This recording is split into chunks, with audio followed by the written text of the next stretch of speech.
Muy buenas tardes a todos y todas. Mi nombre es Juan José Rojas, soy el coordinador del programa de investigación y extensión en energías limpias del TEC. El día de hoy, en colaboración con la Universidad Juan Pablo II, les traemos la charla titulada Energy, Justice and Sustainable Development, la cual será impartida por el doctor Lakshman Guruswamy en idioma inglés. El doctor Guruswamy es un reconocido experto en legislación internacional relacionada a medio ambiente y energía global y es profesor de la Universidad de Colorado en Boulder.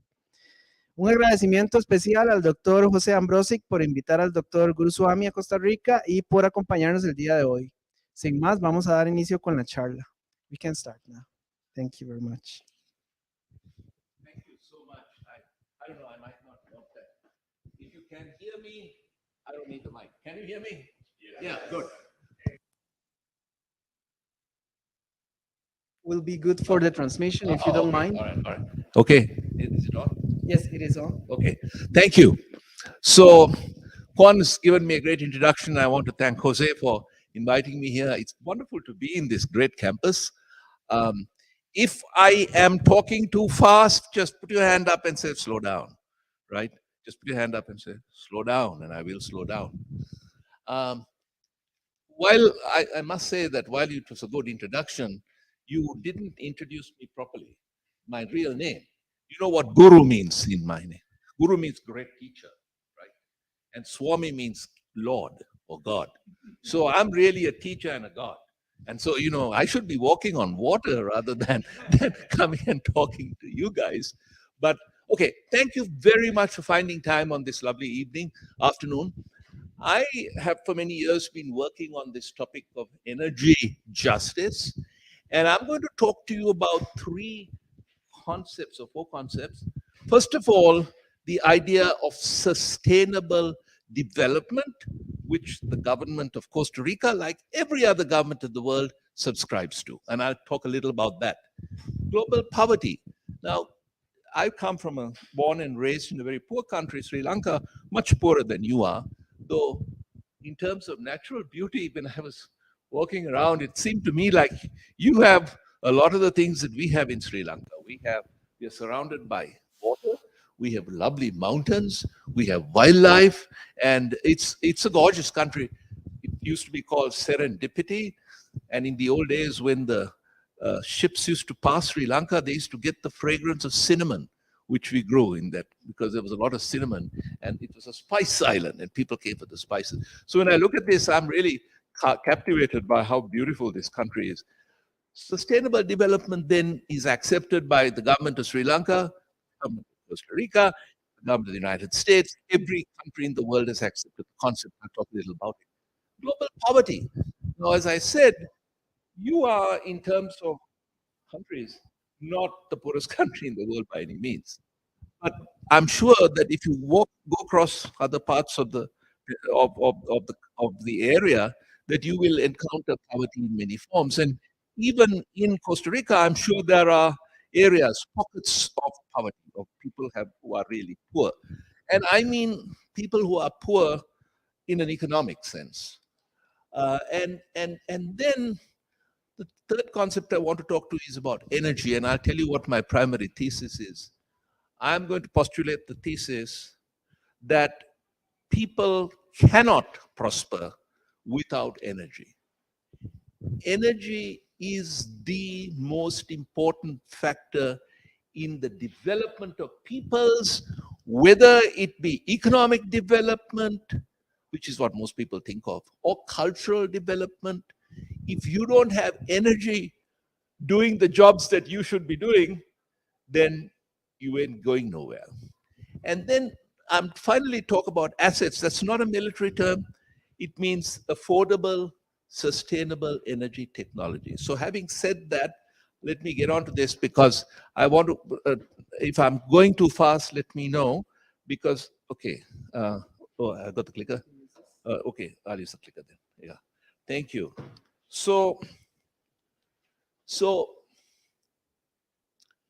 when you talk of sustainable development, there is a long history to the concept, starting with the major international conference that took place in Stockholm in 1972, which came alive the fact that the is there a light pointer? A pointer the light because I'm stupid.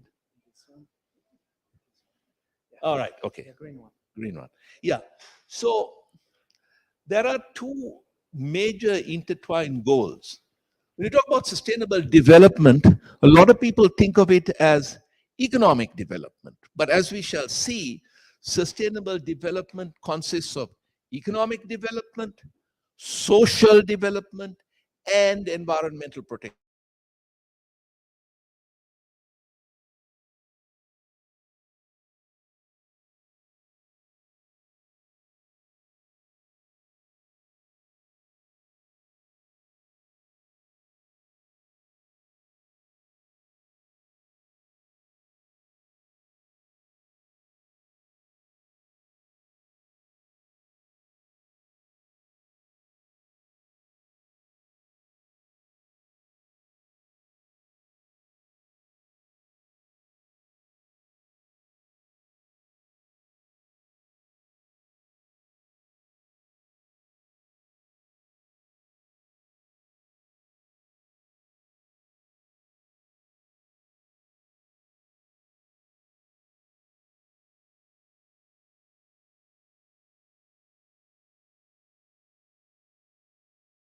Where are the areas where they overlap with each other? Now, um, the Sustainable Development Goals, or the SDGs, were codified, restated. They were put down in a form that everybody should be able to understand in 2015. And it codifies the economic, social, environmental aspects of sustainable development. So it's a very interesting document because up until the codification, people are saying, well, what does this mean? Some people said, oh, sustainable development is economic development. Other people said, no, it has to be environmental protection. And others said, no, it means social development. So, what this in 2000 major conference is to codify, I mean, put it down in a form so that everybody could look to the codification. Say, no, this is what sustainable development is. Am I going too fast? No? No hands raised. All right. You're not sleeping, right? So there are 17 goals, 169 targets that comprise what is called sustainable. There's room up here. There's room here, plenty of room here. Thank you. So if you break it down, I'm breaking it down for you. You don't have to do it yourself. But this is accurate. There are 12 economic and social goals on poverty, agriculture, health, education, gender equality, clean energy for all, etc. And 5 environmental goals on clean water and sanitation, climate action, life below water. Apart from Sustainable Development Goal 13 on climate action, the Sustainable Development Goals on the environment reflected the aims and objectives that have been since the Stockholm Declaration. So we have something the world can agree to. Now, I want to get to my second thesis, which is, I'm talking about energy. This is probably the most important part of what I'm trying to say. Question me on this. My primary thesis is that the sustainable development goals depend on energy. And energy is a prerequisite for all forms of development. Without energy, there is no development. Now, rubbish, you can develop without energy. Well, maybe you can develop culturally, maybe religiously even, but economic and social development not possible without energy. All right, now, okay, so what do I mean by that? I am talking here of something which you may or may not have come across because I'm so pleased that all of you are here because this is what we are talking about is very much a minority. Not that many people are interested in energy and poverty. And so what I'm talking about here is, first of all, the concept of exosomatic energy, right? So humans, all humans, transform or convert energy found in the environment into useful energy. And the reason we want energy is to do the jobs that we would otherwise have to do. Now, you know, if you're, whatever the job might be, whether it be traveling, or whether it be to do construction, or whether it be to take action on some issue, without energy, you can't do this. So humans transform this energy to do jobs that they would otherwise do. Then transforming food energy, thanks to, we had a good lunch today. I've got some energy in me from my food.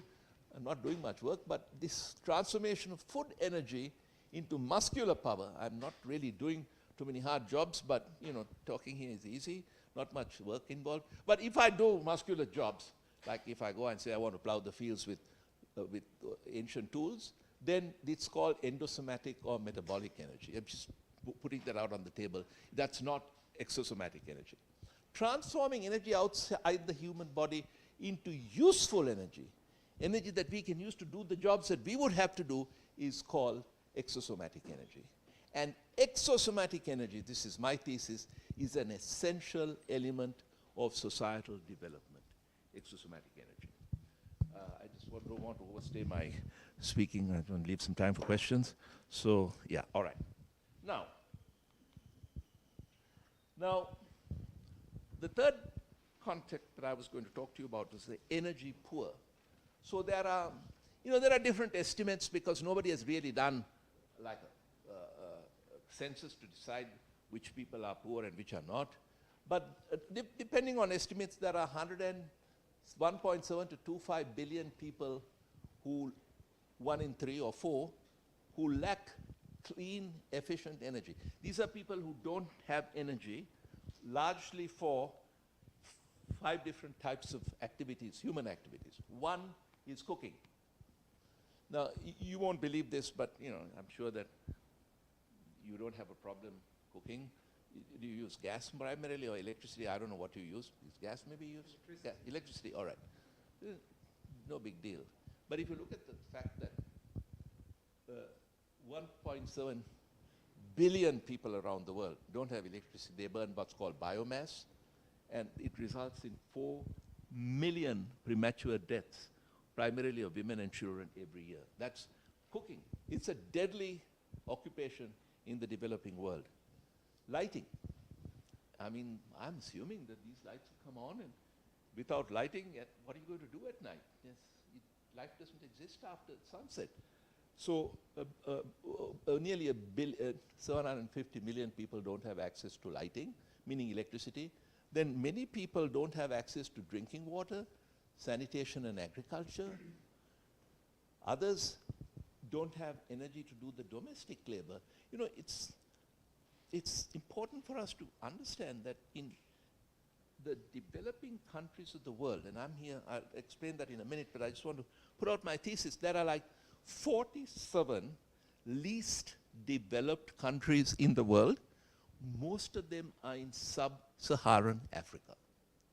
Some of them are in parts of Asia.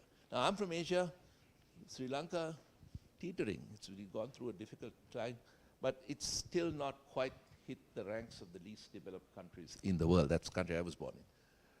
But drinking water, sanitation, domestic labor, and enterprise, and I'll talk to that each about in a minute. So,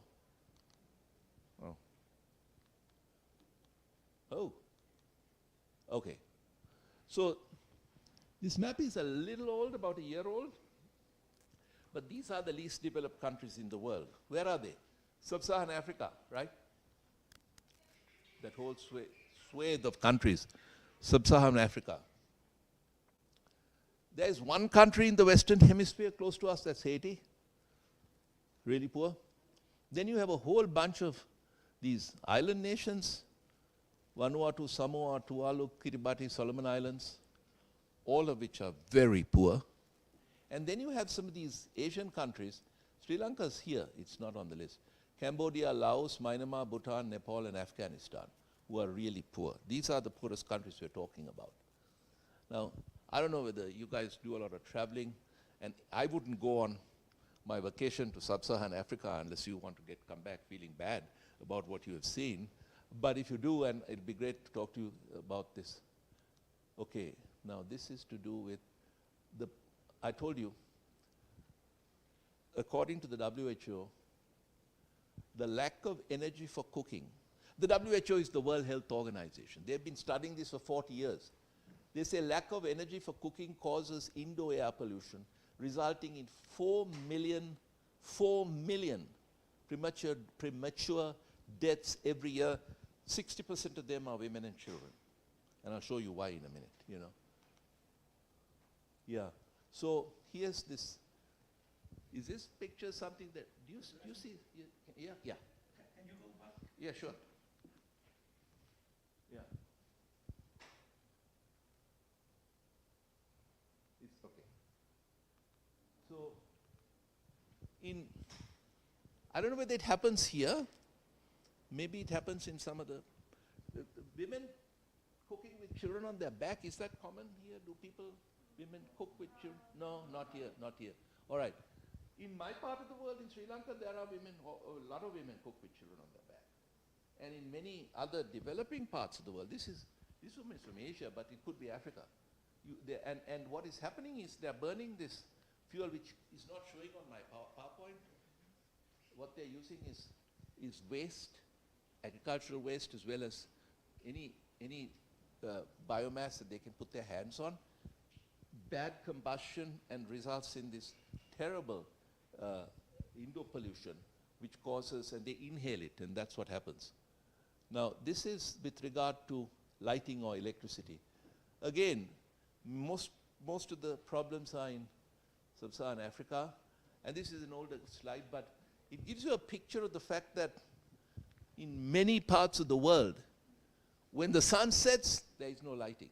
Now, you guys are well off here. I mean, when I say well off, Costa Rica is very good because I think you have like 95% access to energy of some kind, correct? 90, about, yeah? 98%. That is just tremendous by any circumstances. So you're very fortunate. Now, I think the energy is a little expensive here. Yeah, I think so. Because I spend time in a place called Hawaii, and expensive energy there too.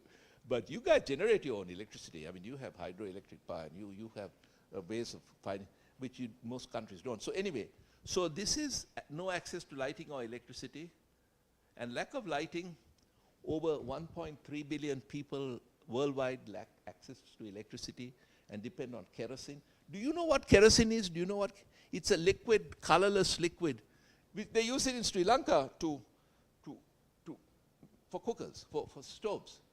The kerosene fires this thing, and it's a common form of cooking. They use it in India too, many countries in the world.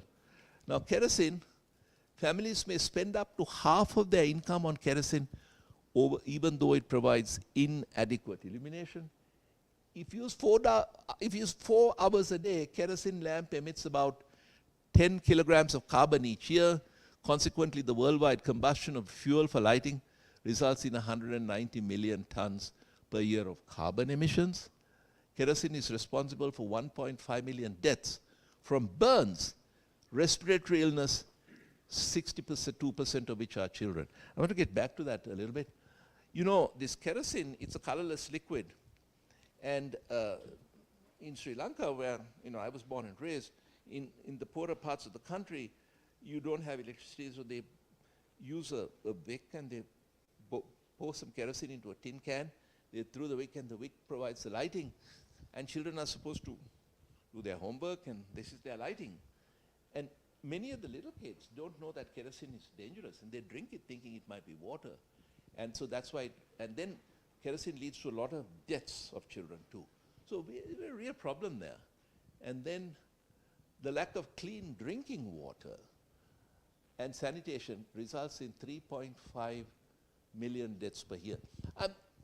I'm talking to you guys, you're in Costa Rica, you're not in sub-Saharan Africa, but the place where this symptom of energy poverty is terribly evident is sub-Saharan Africa. And there, average distance that a woman in Africa and some parts of Asia walks to collect water is 3.7 miles. That's a lot of walking. It's not like going for a walk in the park, not like walking here. This is really hot climate. the sun is bearing down, it's not pretty, and they have to still go and collect the water. And then when they bring the water, the woman has to boil the water because the water is found in a terrible pond or pool where there's all kinds of diseases. So to boil the water, then she exposes herself to the respiratory ailments as a result of the smoke. So you know, there's E. coli, salmonella, cholera, hepatitis, all kinds of viruses in this water that is collected. So water, don't take water for granted. And yeah, this is what happens. Have you looked at those people on the picture? The one or two are women. This is a kid. She doesn't even carry anything, but it's a kid. This is a kid, right? So now to collect the water, the kids don't go to school. So they don't go to school, but what they need the water, so they go and collect the water, and 3.7 miles on average. And so then you might ask, so what is energy got to do with water? Very quickly, I want to go this. You can, I'll leave the PowerPoint if you want it.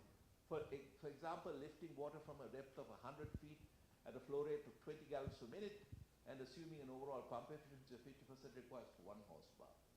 Pumping water through pipes requires energy.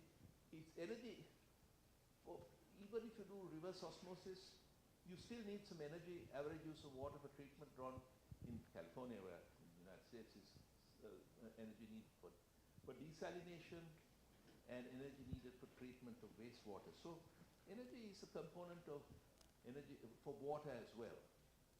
And then we come to something which not many people think about. Energy, I call them mechanical. You call them mechanical energy. You guys are engineers. I call them motive power because I'm an idiot. I don't do engineering. I'm not smart enough. I didn't go to engineering school. So I call them motive power, power to generate stuff. And so domestic purposes that you require in many of these developed poorest countries. For cooking, heating, you say you're using electricity for cooking, heating, lighting, grinding, pumping, livelihood enterprises. You have to live, right? That is for agriculture. And agriculture involves production of crops, irrigation, post-harvesting, storage, transport. It's a whole process. I don't know if any of you come from agricultural families, but in my classes I've had students who were they were not poor people, but they ran farms. And it was around-the-clock operation, agriculture. And then small-scale enterprises in the kind of things that you would see in really poor developing countries, where you have a marketplace and you have street stalls, you have tailors, bakers, garages, tailors, and threads, all of which require energy, because you can't do any of these things without energy. And so let me very quickly deal with that aspect. So energy for agriculture and food. Energy is required for pumping water, for land preparation, cultivation, irrigation, harvesting, threshing, packing, storing, processing, transportation.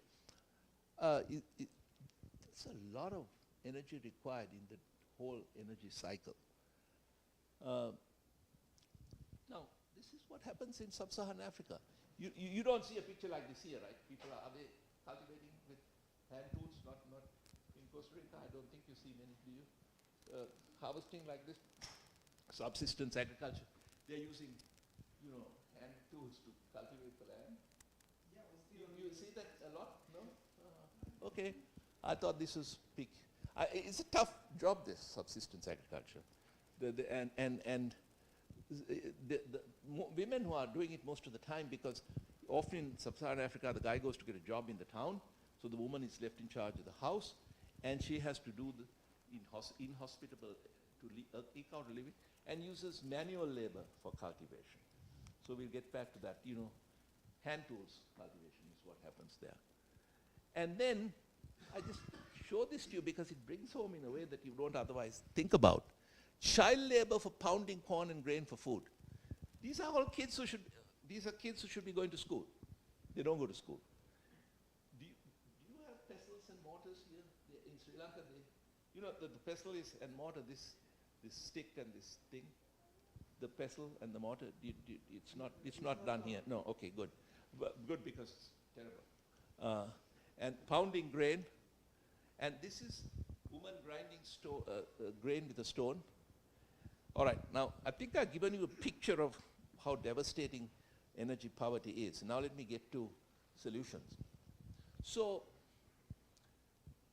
Sustainable Development Goal 7 of the goals that I just referred to, 7 says that we should aim for universal energy access, electricity, by 2030. We're not very far away from that. In 8 years' time, they say universal access to electricity. Never going to happen in a month of Sundays. They say you should double the share of renewable energy. We should double energy efficiency. Great thoughts, but not going to happen.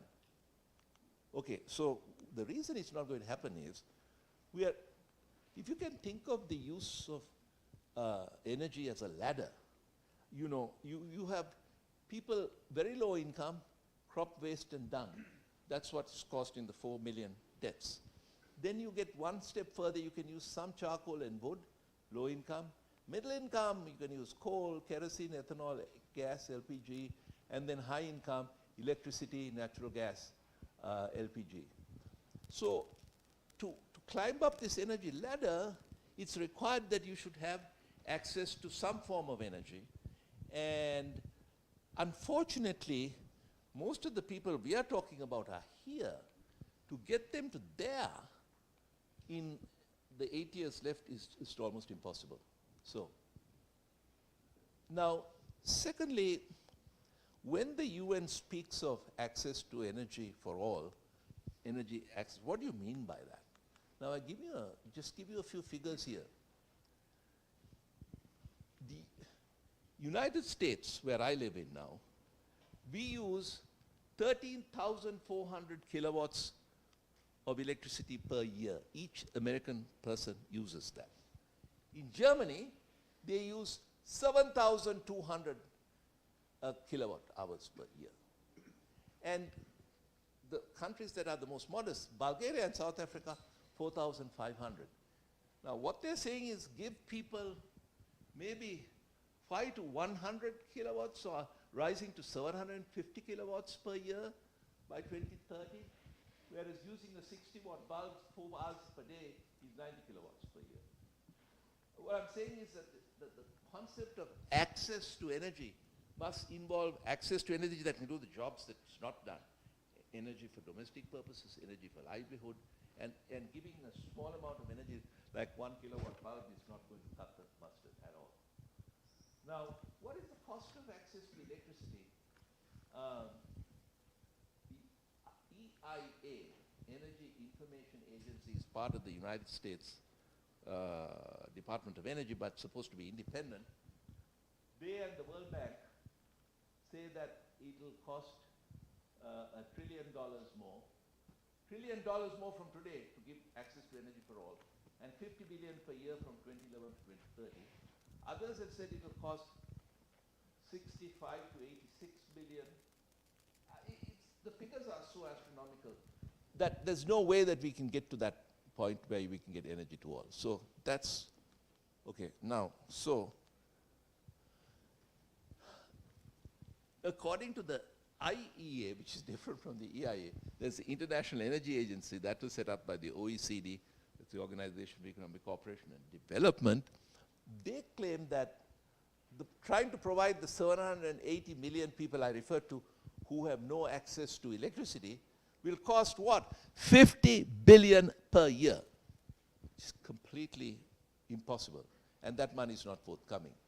So here's and I'm going to close with this, how affordable, sustainable energy technologies come into the picture. So I'm going to provide assets to provide energy pending the arrival of electricity.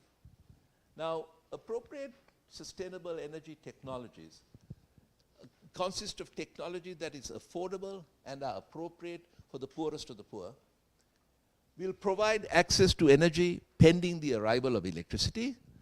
There are interim steps that will pave the way for modern energy. They're not supposed to be the final answer. And assets enable the energy poor to step up the energy ladder and will provide economic development of some kind and are an expression, in my view, of sustainable development. So let's take a further look at this thing. Assets, yeah. This is a very quick graph of the kind of things that I'm talking about. These are quick examples of mundane technology, not some of the high-powered stuff that you're doing or you're doing. Not what you might be doing here, but it's very important for cooking. Efficient cook stoves, charcoal and biogas, passive solar, pyrolytic cook stoves, water filtration, cloth filters, passive solar desalination, fog collection, for agriculture, improved plows, sustainable farming, passive solar greenhouses, irrigation, drip irrigation, treadle pumps, ram pumps, rope pumps, play pumps, improved harnesses. When you go through this, you'll think, my gosh, what is this? This is not what we go to engineering school to do, but it's a very important mission that people have got to undertake to help people like this to get over their predicament for transportation, waste management, housing. I don't want to go at this because I want to end up with a few more illustrations that will show.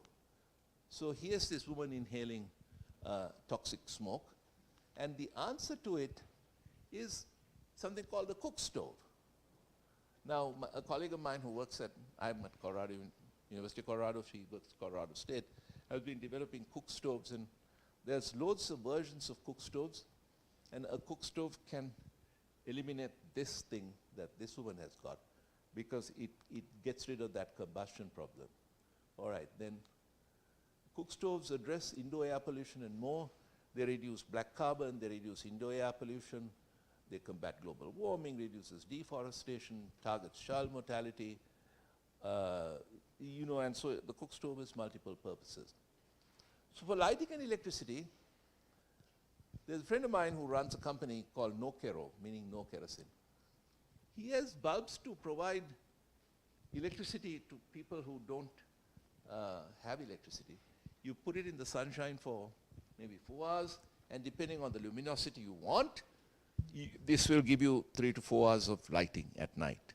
That's an asset. Then for safe drinking water, here there's safe drinking water. In India, they developed something called the Swash drinking water filter, meets US EPA standards, uses rice husk, which is a pollutant, and it bombards it with nano silver. This is a fairly sophisticated process. It's sold over 1.5 million in India. They won't sell it anywhere else for some reason. I don't understand that. It costs between $3, $16, and $19. And so these women carrying water, maybe instead of carrying it on their head, they can use the hippo or water roller, or better, a treadle pump, which is like a bamboo stairmaster. You guys do exercises on treadmills and stairmasters? So this is a bamboo stairmaster. The woman's having a good look on her face. She's smiling, but it must be tough work for her. So if you can develop a treadle pump, that is also a way of pumping the water without having to go so many thousand miles. There's so many. And then there's a hand pump which you can use to pump water to irrigate the fields. Another example. And this is to obviate human cultivation with hands. Now, instead of hand cultivation, it might sound strange, but how about using cattle? There are a lot of people use cattle, actually. It's a substitute. And it does a more efficient job than humans trying to cultivate with hands. And here's the women using a pestle and mortar to pound grain. How about an asset pedal grain crusher? So this is an old bicycle that has been converted to produce the grain. For an idiot like me, who has no engineering background, I'm thinking this is quite cool. Or here's a woman cracking nuts by hand with wood. How about a hand-operated grain crusher? Small things. And, okay, here's this woman crushing grain with a stone. What can we give her as an asset? Okay, yeah. Pedal-powered grain machine or a hand-powered grain mill. I just want to give you some okay, you don't see this site here, right? You don't see them in Costa Rica.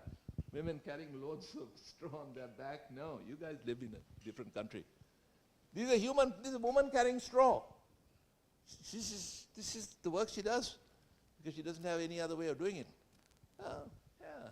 So these guys, they look pretty cheerful. They've got cattle carrying the straw for them. And they seem to have some fun too.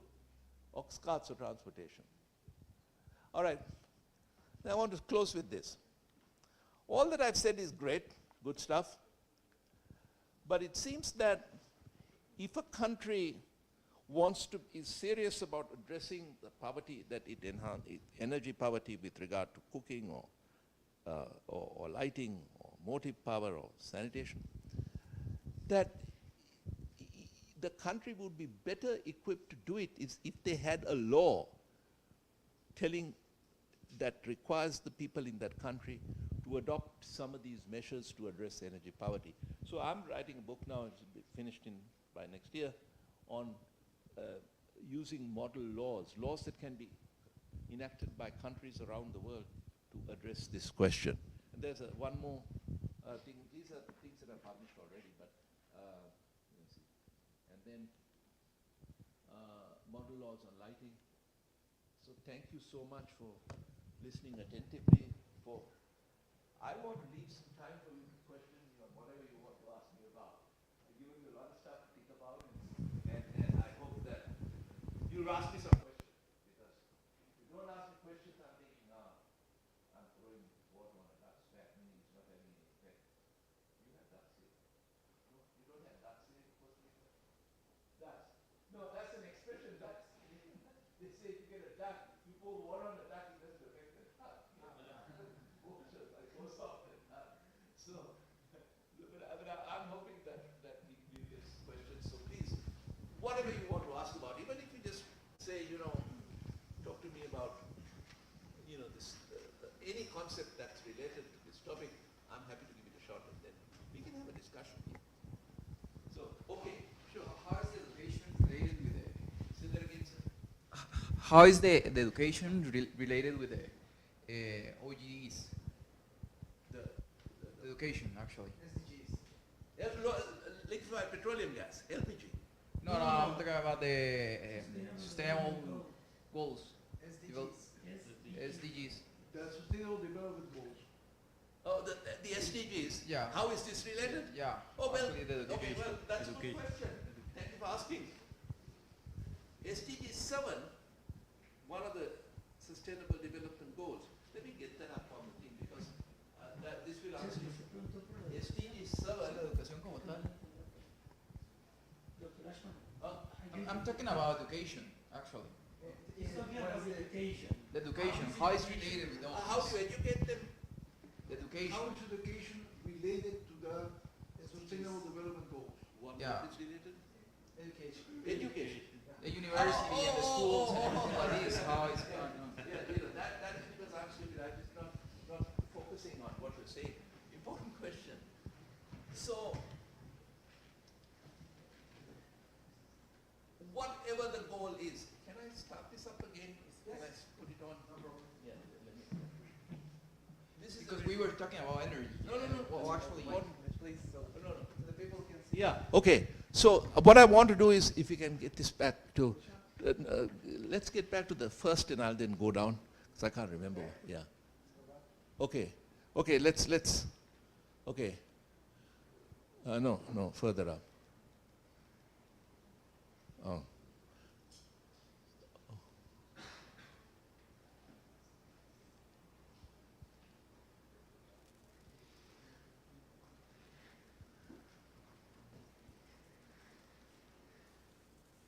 And where is that slide that I had on the Sustainable Development Goals themselves?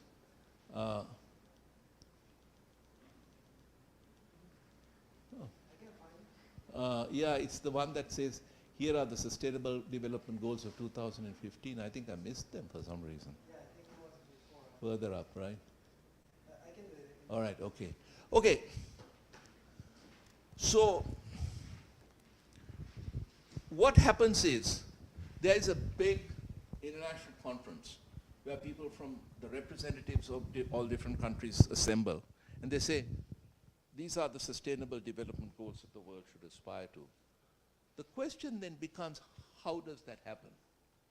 Because it's one thing for the representatives of the peoples of different countries to go and say this in, I think it was in Vienna, but on the ground, if you are even to apply the sustainable development goal, assuming that it is important here, though I'm not sure it is that important with poverty in Costa Rica, the government and people of Costa Rica have to do that. They have to say, this is important to us.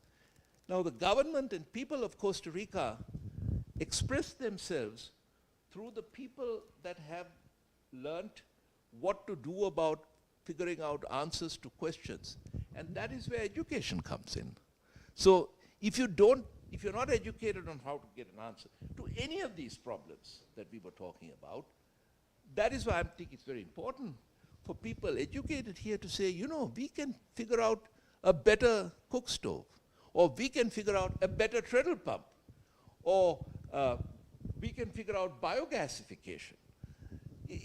Without an educated group of people who understand the issues and know how to provide answers, it's going nowhere. So I think education is crucial in this process. Well, actually, education is like most important mobility tool, social mobility tool. Yeah, it is very much so, yeah. I'm so pleased that you asked the question, because I think that all of you here, who knows, might be able to contribute something to. Yeah, the university actually must contribute. Yeah, well, I think so. But I don't talk for the university. I'm just an idiot from outside, you know. Keep asking questions, yeah. Even if it just some, oh, yeah, sir, what's the question? No, wait a minute. What? Oh. Is it raining?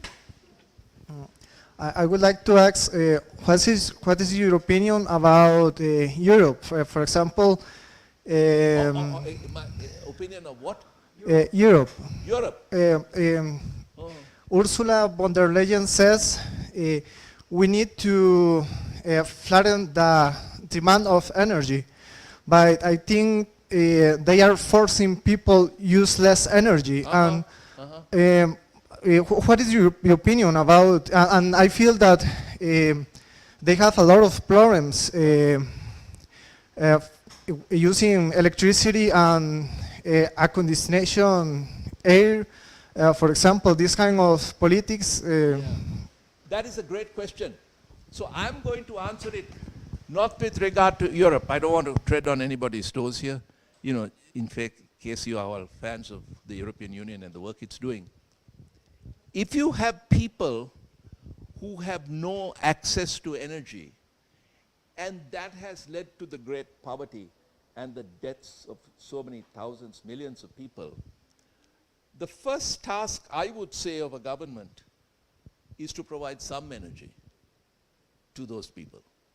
Now, a question that I have been raised in different places here around the world, in the United States, is, so does that mean that if in a worst case scenario, the only way in which you could practically provide energy for these people is to burn fossil fuels, to burn coal or gas? Should we do that, or should we not do that, because we should actually promote renewable energy that doesn't cause those problems? And it seems to me that this is just my view, that providing some energy to people who have no energy, allowing them to develop, will enable them to move from the fossil fuels that could be harmful to renewable sources, solar or wind or geothermal, it doesn't matter. But I don't think that the poor, desperate people who are suffering or dying like flies, you know, because they have no energy, can ever jump from no energy at all to renewables. They just don't have the money and the resources to do that. I don't know whether that's answered the question, but I set out the most provocative example that you could ask about this. Hey, it's raining. Sean? Nice rain, huh? Is it raining? Oh, wonderful. I've not heard that before. Yeah. This is so typically here in Costa Rica. Well, I have two things to say. Yeah. First of all, it's not a question, it's a comment. A comment. A comment. Go for it. In my case, it's amazing the creativity and also the imagination of it. It could be sounds bad, but of people that has an economical situation that they are poor or that they don't have enough economical problems. They usually have an amazing imagination and creativity to obtain things that they need. And the other thing that I have to say is a question. What do you think about the development of a country and also the energy development? It depends if the country is small or if the country is a big country. For example, Costa Rica, well, we have, we could say good the energy development, and it's a really small country. But for example, United States has a lot of resources, has a lot of a really good economical tips. So, Robert, what do you think? what do I think about what a poor country that does not have resources, what should it do? Yeah. Well, first of all, one of the principles of sustainable development, we said that every country agreed on sustainable development, the goals. There is a very big treaty called the United Nations Framework Convention on Climate Change, right? I'm answering your question, but I have to give the foundation. In that convention and in the Sustainable Development Goals, the rich countries say they would help the poorer countries. And it's called the principle of common but differentiated responsibility. I don't want to give you too many legal terms, but basically it means if you're a poor country and you have no resources, the developed countries have agreed legally to help. So I would say the first thing you would do is go to the developed countries and say, hey, what are you going to do about us? Are you going to allow these people? Tell us what kind of energy you can give. Maybe they can come and install some kind of really interesting wind power, or do thermal energy, or they might do solar. I don't know. Or they might say, we've got batteries to store the energy, or, well, the most we can do is to offer you some coal, so that you can have some energy. Don't sniff and say, well, we don't want the coal because that's terrible. Take it and use it to develop better sources of energy. You've got to start somewhere. Desperately poor people who are dying by literally, as you see, millions, need some way of lifting up their position in life. So I would say take what you can. But there is a strong undergirding element. The rich countries must help the poorer countries. That is a part of international law and relations. And nobody can forget that, because that's often forgotten when you deal with these. Doctor, I have a question. So I was thinking, now that you are discussing this, what about the way we measure these things? Because now the way we measure these things, because should we measure access to energy instead of access to electricity, for example, in a country like Costa Rica, and try to obtain a higher number? Yeah, I agree. I agree that when you're talking of access to energy, it means energy, not electricity, not necessarily electricity, not necessarily even heating caused by coal fires. So how could you enlarge the energy that you use here, like hydroelectric power? I would say that, sorry to tell you something you already know, you need some storage facilities, You need batteries, that can store this electricity. It's the same with solar, you know. But this is something that has to be worked on. And I don't think that, although you are a relatively prosperous country compared to many others, there's loads. I mean, if you see the amount of energy that the United States uses, 17,000 kilowatts of hours of energy per person, which is,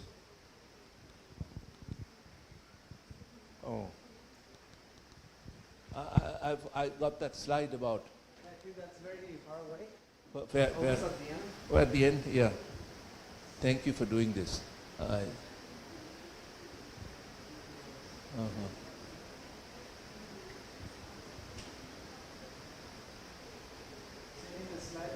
Which tells you which countries have got how much energy they are using. Thank you for doing this.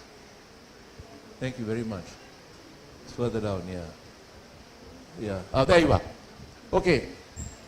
I just want to show this to you, and I think we are kind of. Oh, I got a few minutes more. I like to take even a minute or two. So, how much energy is this country using? 13,400 kilowatts per year. It's one person. I use that in the US. How much energy is the guy in Germany? Are there any people from Germany here? No? You're from Germany? I was wondering, that's per person. Per person? Yeah. Per person. Yeah, per person. Per person. And then the lowest, right down South Africa and Bulgaria, 4,500. I don't know where you guys fall. I have not looked at Costa Rica. I have not. No. I'm saying it's between Bulgaria and Germany. Or maybe it's at the level of Bulgaria and South Africa.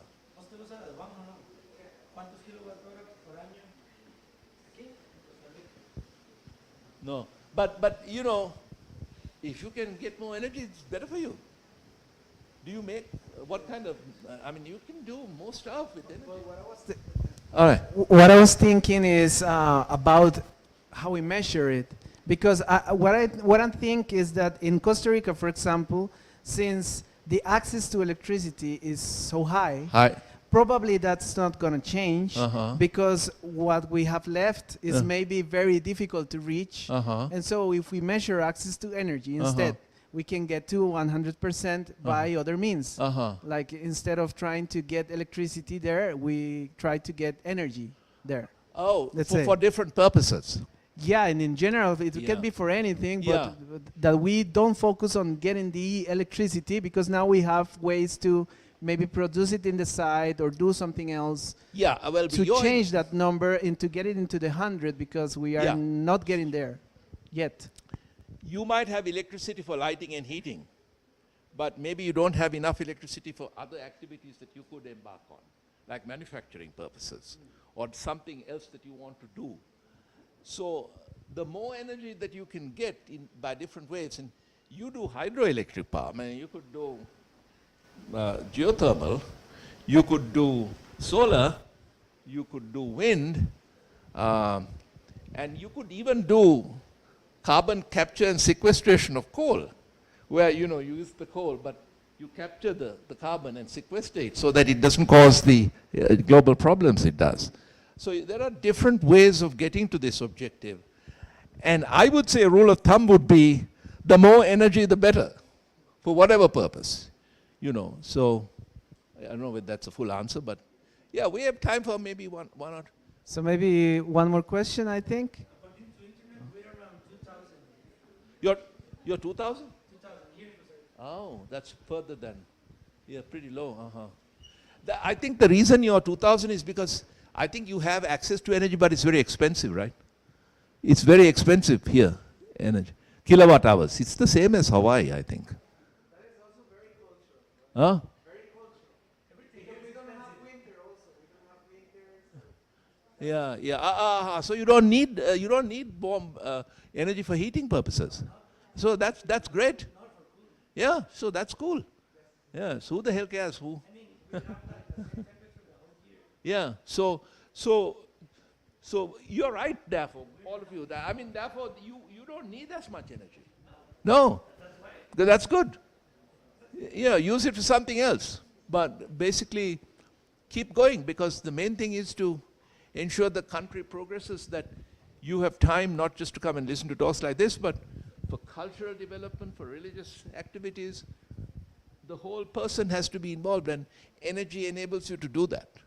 Let me tell you that nothing worse than sitting in a congregation or going to a church or something, and it's hot day and there's no air conditioning. You want some air conditioning. Or you go to a restaurant and want to enjoy your meal, and it's freezing cold and there's no heating. So you need the energy for everything. I really appreciate the opportunity. Oh yeah, sure, absolutely. We have time for another 3 minutes of questioning.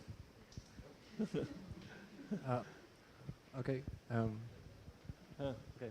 Do you hear me? Nothing from this side? No. Can you hear me there? Yeah. Can I hear you? Yeah. Yes. Okay. Oh. Okay. So now that you say it, like with the solutions you proposed, which were related to like provide people like the basics to do their daily stuff, providing them with cook stoves and things like that. Yeah. Do you know if there is like those organizations who used to collect money to bring them like food or clothes or things like those? Do you know if some of them are actually trying to provide them those tools instead of goods, like for them to make their things by themselves? Do you know? That's a great question. So to begin with, you don't need energy just for cooking. You need energy for running your business at night. You need energy for agriculture. You need energy for water pumping, right? The United Nations has got a number of agencies, UNDP, UNEP, WHO, FAO, all kinds of organizations. And I don't think the focus of much of those aid agencies, international, has been on this aspect of it, you know. I don't think, and that's why I say it's important for everybody here to get involved in this, because for some reason, there was a great guy who was spearheading this movement. Unfortunately, he stepped down. He's from Sierra Leone. I was going to say a good country. Sierra Leone, his name is Kande Yumkela. He was the most wonderful speaker you could hear and a very charismatic person. And when Kande was Deputy Secretary General of the United Nations, he was pushing this really hard. Really done a great job. But since he retired, he stepped down. The answer to your question is, I'm sorry, but it doesn't look like many of these aid agencies are actually doing this. Why don't they do it? I don't know. I mean, I think people should ask, you know. Why aren't you addressing energy poverty in a way that you should be? So, okay. Is there any more questions? One more maybe, I think. Sure. 1, 2, 3, I don't care. You're going to be sitting here. I can talk. Yeah, one more, right. Yeah. Thank you for your questions, by the way. Everybody asking good questions. Not heard anything from this side, though. You know. Well, I would like to ask about the cost of the electricity by 2030, that you mentioned some prices before. Those prices takes into account the people that already have electricity access, or which numbers were you talking about? The cost of the access? Oh, no, this is to provide people who don't have access to electricity. Okay, those are the prices? 50 billion per year. No, for people who don't have electricity. Okay. So I'm talking about the people, the 1 odd million people who don't have, in that particular example, lighting. You know, they don't have electricity or whatever. There is no way in hell that you can get that money. No, there's just no way. So people tell me, I've talked to engineering schools, you know, in the United States too. You know, even in Sri Lanka, people tell me, this is not proper engineering. This is really mundane stuff which any idiot can do. But I said, you know, there aren't many idiots who are doing it. So we need people who can actually take on these tasks, work on some of these things. If you can provide a better treadle pump or a better axle for a wheel, or you can provide ways in which there are cook stoves that can do a better job than what they're doing, or any of these things, or maybe you can produce biodigesters, you know. That's a path that has not been taken. And except with some exceptions, I think some of you guys are doing this work here, and I'm looking forward to hearing how it's going to take off. I can go on sitting, talking. These guys have got to go to school, got to do other stuff, though it's raining, so that may be a good thing, because you can sit in a few more minutes. But any more questions, or we're done? Thank you very much, Doctor. I think unless there are last minute questions right now, I think we came to an end. And thank you very much for your time. And it was really good. I learned so much today. Thank you very much again. And thank you to all that came today. And thank you for your questions. Very good questions. Thank you.